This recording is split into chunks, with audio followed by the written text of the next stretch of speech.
Lucas McCurdy here, Senior Living fan and co-host of Bridge the Gap, the Senior Living podcast. Just want to send a great thank you out to all of our listeners for supporting us over so many years and seasons. It's really remarkable to see how far Bridge the Gap has come. And it's really come this far because of you who support and listen to our channel and our network. Today, you're going to get a special repost from a great leader, Anthony Ormsbee-Hale. This was a podcast we recorded a few months back, and we got so many great comments on it. We thought it was worth another listen. So if you've listened to this before, lean in again. But if you missed it the first time, this is a great opportunity to catch it again. So as you're out commuting, walking the dog, or working out, we want you to lean in and listen to these great leadership lessons from Anthony Ormsbee-Hale here on the Bridge Gap Network.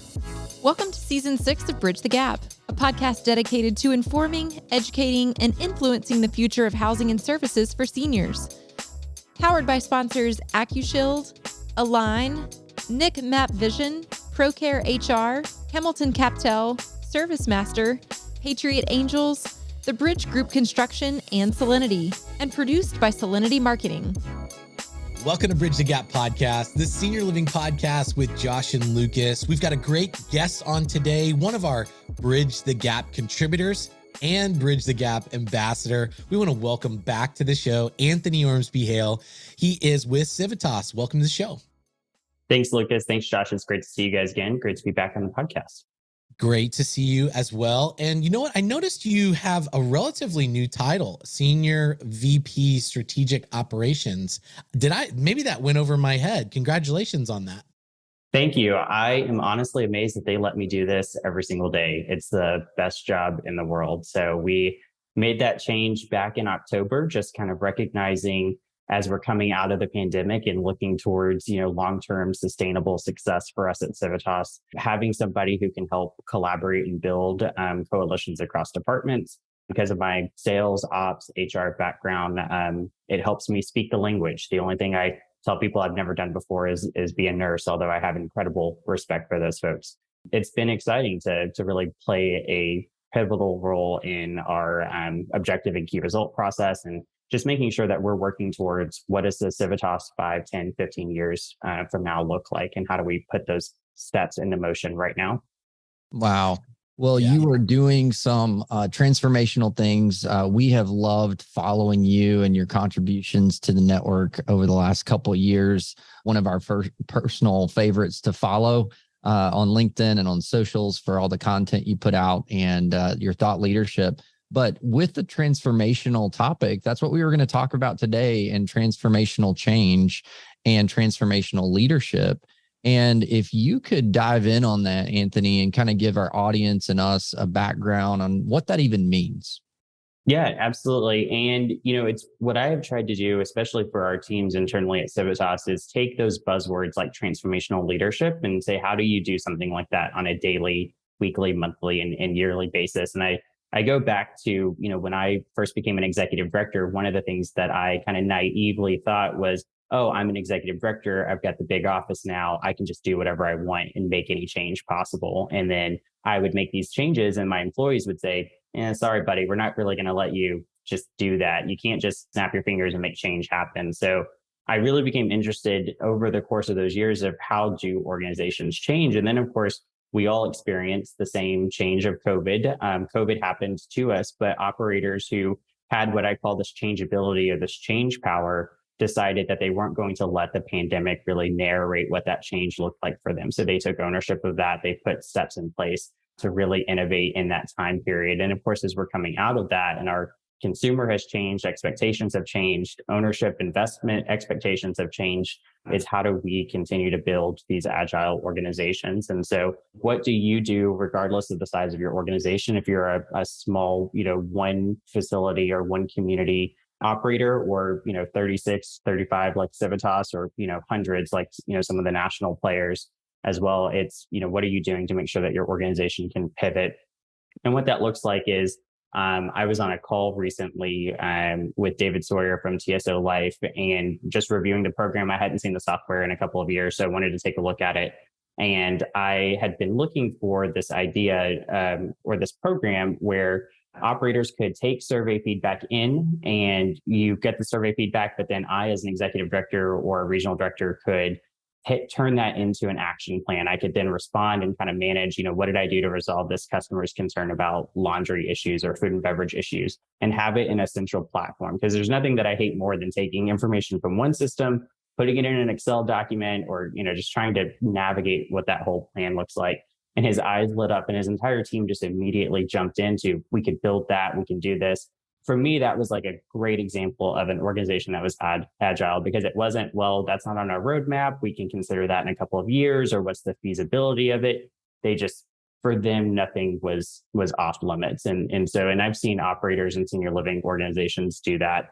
So that's the best example of what I know recently of what organizations that have a high change power or high changeability ability looks like for them.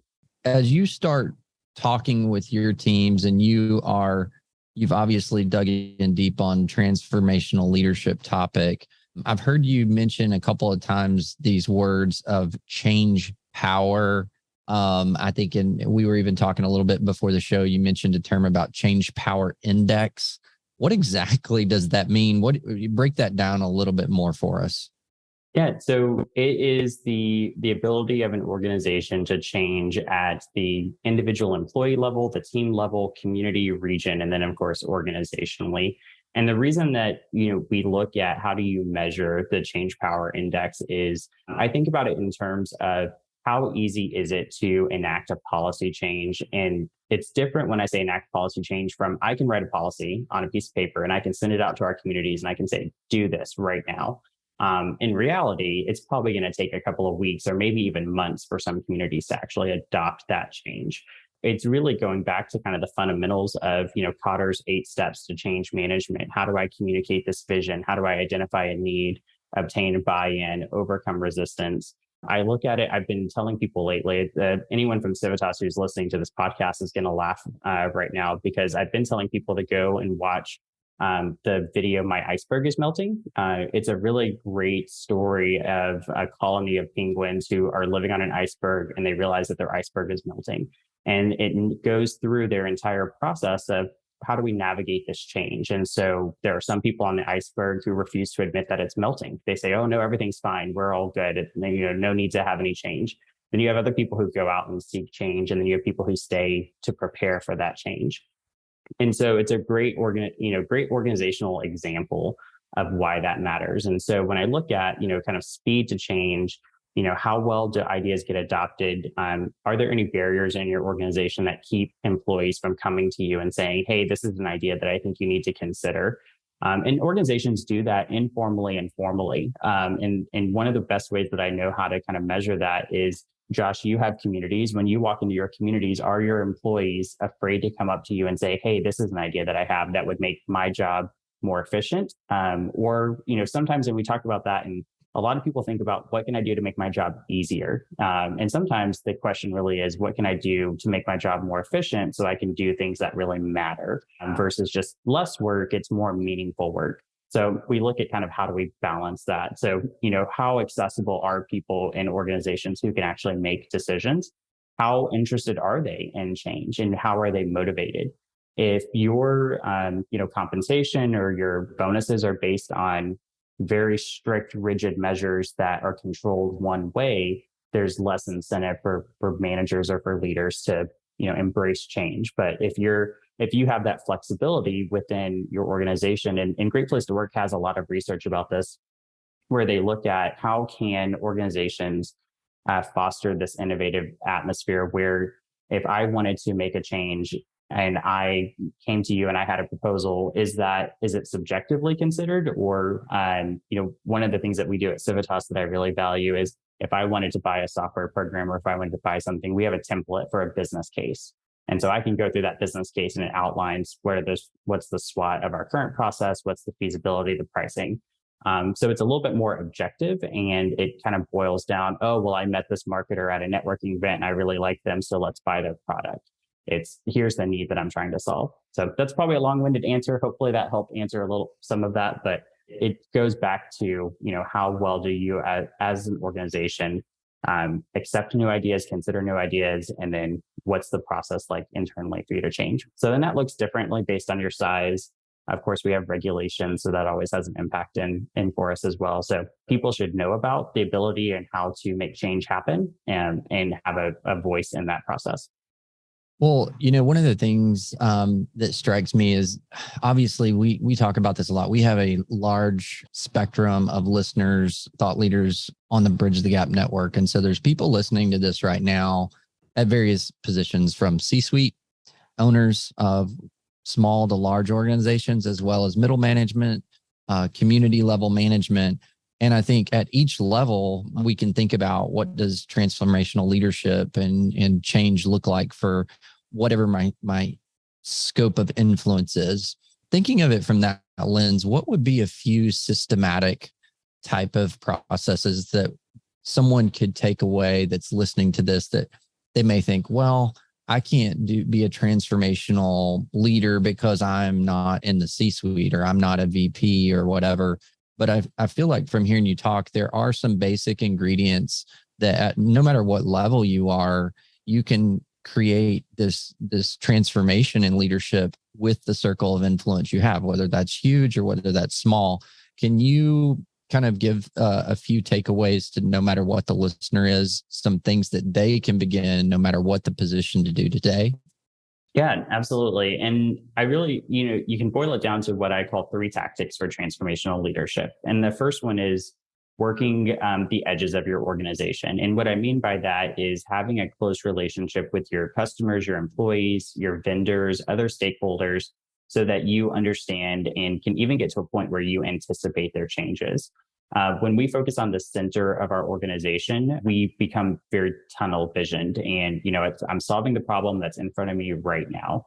But when I have a conversation with a food and beverage vendor and they say, "Hey, we're seeing an increase in the order of organic produce in this market, does that mean that my consumers are expecting me to have more organic foods available to them?" Because we all know food and beverage is a hot button issue, no matter which level of care that you provide. Or, if you have a vendor that reaches out and says, "Hey, we're really struggling to provide this, equipment or this thing, and we know that you order a lot of it. You may need to order more like that." And you can process through, do I really need to, or is this a salesperson who's trying to make their end of quarter numbers and, maybe creating a little sense of urgency for me? But what I love is, tactfully, as if you're a community sales director, an executive director, even a regional VP of operations, it's creating opportunities for you to directly engage with your consumer. And I was in a community yesterday participating in our wellness director training. So I had a great opportunity to meet with a group of new nurses coming in. I had a couple minutes in between calls, and it's kind of one of those where you ever find yourself where it's like, I don't have enough time to start something new, but I've got to get something done. So I actually just went right next door and joined one of the resident activities that was happening. And it was a writers club that this group of community residents had started, where the residents are in the process of each writing their own biography. And they were reading chapters of that. And by just sitting in and listening for 15 minutes, I learned so much about the demographic of this community. A significant number of them had traveled internationally. And so one of the things as I was leaving the community and I talked with the chef manager, was like, "Hey, why don't we do like a tour of foods program?" And so all of the countries that these residents have visited, let's do like a different dining special each week where we can highlight the culinary experience from that. And she's like, "I had no idea that was even something our residents would like. And I don't know if they'll like it or not. And hopefully the chef is great at cooking, international food. But it's something where that's a little bit different than your standard, 3 meals a day that's on your menu that may look like, all of the other menus of your competitors. But you can go back to, and I love talking with our sales directors and just asking them, what objections are you hearing right now from people who are saying, I can't move in because of this? Because if I'm sitting in a sales strategy meeting and I say, oh, well, our, pipeline's slowing down because people don't want to sell their homes right now, that may or may not be true. That's probably influenced by the headline of an article I saw this morning. But if I can go and talk to a group of sales directors and they're saying, no, people don't want to move right now because they're afraid of a potential COVID increase or something like that, I know how to adjust our marketing strategy with our team to give them the information and the tools that they need. And I probably would have never known that. So that's kind of working the edges of your organization, getting really clued in. One of the things that I'm terrified of is that I'm going to become one of those people who says, well, back in my day, when I was an executive director, nobody wants to hear that. They don't care, about that, because it was pre-COVID. It was, years and years ago. So just staying connected and I think it's a little bit different. You can very clearly see residents when they look at you and they say, oh, here's that corporate guy walking through our building again versus, oh, that's Anthony. He comes in, he plays with our dogs and, ask about our grandkids and things like that. So it sets a different tone and you become a much more effective leader because you're aware of the needs of your consumer. So that's working the edges of your organization. The other one is sharing leadership more systematically. And what I have been really focused on, especially with our regional directors, because I see this across our industry when I go to events and I talk to, regional directors of operations, regional directors of wellness, it's this mentality of, if I don't do it, it's not going to get done, or it's not going to get done well.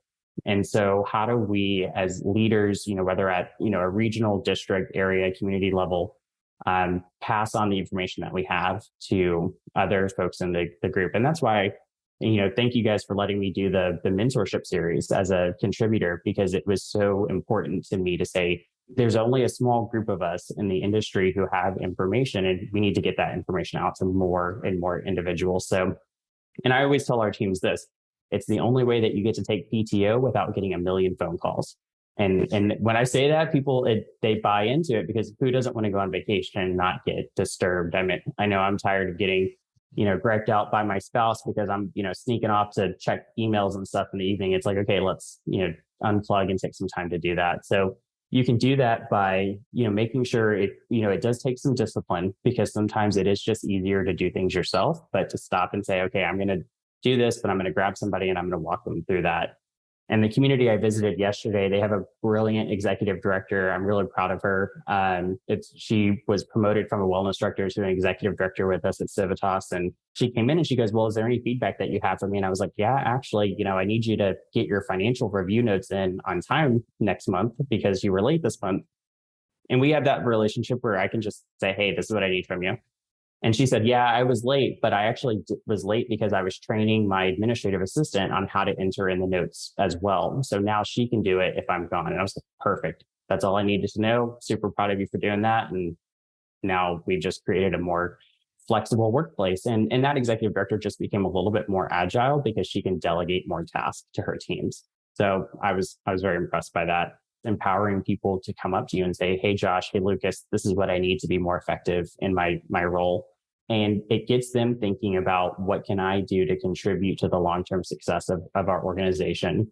One of the things that we've started doing at Civitas is the objective and key result planning process. And I talked a little bit about that in my Contributor Wednesday series, but we've also started sharing weekly updates across the company of, hey, here's where we are. For example, this morning on our daily team huddle, we talked about where are we with our controllable move-outs? Here's where we are for this month. What can we do to prevent that number from increasing?